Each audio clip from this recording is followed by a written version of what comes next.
السلام علیکم۔ شہباز گل صاحب کی گرفتاری کے بعد ان کا 2 روزہ جسمانی ریمانڈ ہوا تھا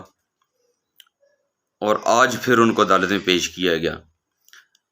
پولیس نے دوبارہ جسمانی ریمانڈ کی استدعا کی عدالت سے، اور جو جج صاحب تھے کورٹ کے، انہوں نے پولیس کی جو فائنڈنگ تھی تفتیش کی، اس سے وہ مطمئن نہیں ہوئے، جس وجہ سے عدالت نے شہباز گل کو جیل بھیج دیا، جوڈیشل کر دیا، اور پولیس کی استدعا جسمانی ریمانڈ کی مسترد کر دی گئی۔ پولیس یہ چاہتی تھی کہ شہباز گل کے پاس جو موبائل ہے ہم نے وہ برآمد کرنا ہے،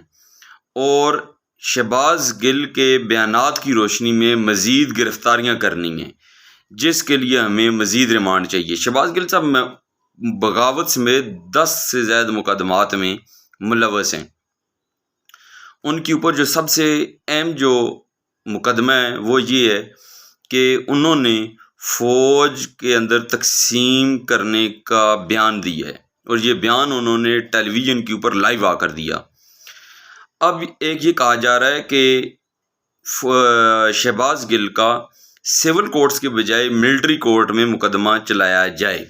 اس معاملے کے اوپر بھی ڈسکشن ہو رہی ہے۔ اب دیکھتے ہیں کہ ان کا ملٹری کورٹ میں کیس چلتا ہے یا سول کورٹ میں۔ اگر ملٹری کورٹ میں چلتا ہے تو وہاں پہ ان کا پھر کورٹ مارشل ہوگا، اور یہ بھی اس سے پہلے بھی سویلین کچھ لوگوں کا کورٹ مارشل ہو چکا ہے، ان کی گرفتاریاں ہو چکی ہیں، جن میں سے ایک غالباً بریگیڈیئر صاحب ہیں یا میجر جنرل صاحب ہیں، ان کے بیٹے بھی تھے، اور انہوں نے بھی اس طرح کا بیان دیا تھا، and he is still behind the war, اور اس کا بھی ملٹری کورٹ میں مقدمہ چل رہا تھا۔ اب شہباز گل کے بارے میں بھی ایسے ہی کہا جا رہا ہے کہ ان کا ملٹری کورٹ میں مقدمہ چلے گا۔ پولیس کیوں ان کا موبائل لینا چاہ رہی تھی؟ جب شہباز گل کو گرفتار کیا گیا تو شہباز گل نے جو موبائل پولیس کو دیا وہ ڈمی موبائل تھا۔ شہباز گل نے 2 موبائل رکھے ہوئے تھے، ایک جو انہوں نے جب دیکھا گرفتار ہونے لگے تو انہوں نے وہ والا موبائل اپنے ہاتھ میں پکڑ لیا اور پریٹینڈ یہ کیا کہ میرے پاس یہ والا موبائل ہوتا ہے، اور وہ انہوں نے پولیس کو دے دیا۔ جب پولیس نے دیکھا انہوں نے کہا کہ یہ تو شہباز گل کا موبائل ہی نہیں ہے۔ ان کا ڈرائیور وہ موبائل لے کر غائب ہو گیا، اور اس کے بعد اس موبائل سے مزید ٹویٹس ہوتے رہے ہیں جو ڈرائیور کرتا رہا۔ پھر پولیس نے اس ڈرائیور کو گرفتار کرنے کی کوشش کی، اور اس ڈرائیور کو کہیں چھپا لیا گیا ہے۔ کس نے چھپایا ہے،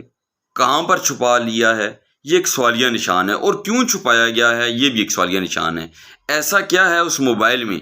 کہ اس ڈرائیور کو اور موبائل کو چھپانا پڑا، موبائل کو غائب کرنا پڑا، اس ڈرائیور کو غائب کرنا پڑا؟ دیر از سم تھنگ، کچھ تو ہے جس کی پردہ داری ہے، جس کو چھپایا جا رہا ہے۔ وہ اب آنے والے دنوں میں ہمیں پتہ چلے گا۔ لیکن اب ایک یہ بھی کہا جا رہا ہے کہ شہباز گل جو ہے وہ وعدہ معاف گواہ بننے کے لیے تیار ہو گئے ہیں کہ میں بتاتا ہوں کہ مجھے کس نے کہا ہے کہ یہ بیان دیا جائے اور کیوں کہا ہے، اور وہ وعدہ معاف گواہ بننے کے بعد ہی ان کو جوڈیشل کیا گیا ہے۔ اب دیکھتے ہیں کہ اس بات میں کتنی صداقت ہے، وہ تو ہمیں آنے والے دنوں میں ہی پتہ چلے گا۔ لیکن اس ساری صورتحال میں شہباز گل کا جو ڈرائیور ہے اور موبائل ہے، ان کا غائب ہو جانا سے مراد یہ ہوتی ہے، سمجھ یہ آتی ہے کہ کچھ معاملہ ایسا ہے جس کو چھپایا جا رہا ہے۔ اب دوسری طرف شہباز گل کی گرفتاری کے بعد پارٹی کا ان کو چھوٹا بڑا کوئی بھی عہدیدار ان کو تھانے میں یا پولیس کے پاس ان کو ملنے کے لیے،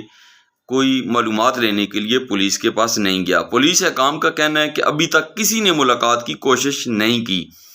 شہباز گل کے پاس جب وہ گرفتار ہوئے تھے ایک ہی کپڑوں کا جوڑا تھا، اور اس کے بعد ان کو کپڑے بھی پولیس نے دیے، ان کو کھانا بھی پولیس نے دیا، نہ ان کو بھائی ملنے آیا، نہ ان کی بیوی ملنے آئی، نہ پارٹی کا کوئی عہدیدار ملنے کے لیے آیا۔ صرف ایک خط لکھا، وہ بھی پولیس کو خط لکھا گیا، کوئی گیا نہیں ہے۔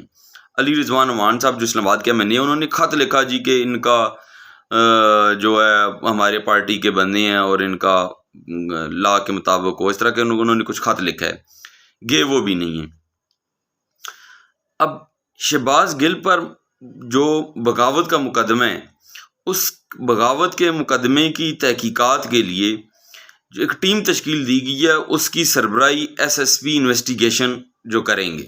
اور اس انویسٹیگیشن کے جو ایس ایس پی صاحب ہیں اس کے ساتھ ان کے ساتھ D S P S H او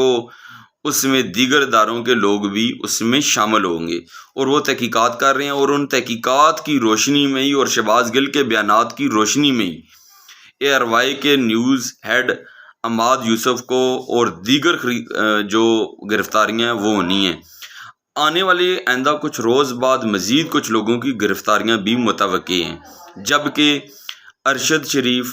جو ہیں وہ ملک سے فرار ہو گئے ہیں، کاشف عباسی اے آر وائی کے وہ کہیں روپوش ہو گئے ہیں۔ اب ہونا کیا ہے یہ تو اب آنے والے دنوں میں ہی پتہ چلے گا، لیکن اس سارے سینیریو میں ابھی تک شہباز گل کو جو ڈیفینڈ کر رہے ہیں وہ صرف پارٹی ہیڈ عمران خان ہیں، اور وہ بھی بیانات کے حد تک میڈیا کے اوپر آ کر وہ بیانات دے رہی ہیں کہ شہباز گل کو اپنا موقف بیان کرنے کا موقع دینا چاہیے، ان کا ایسا کہنا تھا۔ جبکہ شہباز گل کے جو وکلاء ہیں وہ شہباز گل کو تھانے میں بھی ملتے رہے ہیں اور پولیس حکام کے ساتھ بھی رابطے میں رہے ہیں۔ شہباز گل کے وکلاء، ان کے وکلاء کی دو ان کے لوگ ہیں جو ان سے ملتے رہے ہیں۔ اب آنے والے دنوں میں کیا ہوتا ہے کیا نہیں ہوتا ہے وہ تو آنے والے دنوں میں پتہ چلے گا کہ مزید کن لوگوں کی گرفتاریاں ہوتی ہیں، کیا ہوتا ہے۔ لیکن یہ ایک بات ہے کہ اب مزید گرفتاریاں ہوں گی، کیونکہ یہ ایک بہت بڑا بیان دیا گیا تھا، جس وجہ سے اس کے بیان کی وجہ سے پی ٹی آئی نے بھی شہباز گل سے لاتعلقی کا اظہار کیا، وزیر اعلیٰ پنجاب پرویز الہی نے بھی اس بیان کی مذمت کی ہے، شاہ محمود قریشی نے بھی اس بیان کی مذمت کی ہے، لیکن ایک پی ٹی آئی کے ہیڈ ہیں جو ابھی تک انہوں نے مذمت بھی نہیں کی بلکہ دفاع کر رہے ہیں۔ دیر از سم تھنگ، اب وہ کیا ہے، کیوں یہ ایسے بیان دلوائے گے، وہ اب ہمیں آنے والے دنوں میں پتہ چلے گا کہ اس کا کس کو نقصان ہوتا ہے، کس کو فائدہ ہوگا۔ لیکن میں یہ سمجھتا ہوں کہ ہمیں ایسے بیانات دینے سے گریز کرنا چاہیے جس سے افواج پاکستان بحیثیت ایک ادارہ اس کو نقصان پہنچے۔ آپ کسی فرد واحد کی کسی ایکٹ کو آپ اختلافات ساری جماعتیں کرتی رہتی، ساری لیڈر کرتے ہیں، لیکن پورے آپ ادارے میں بغاوت ڈالنے کا کہ آپ اپنے سینئرز کے کام ماننے سے انکار کر دیں، ایسا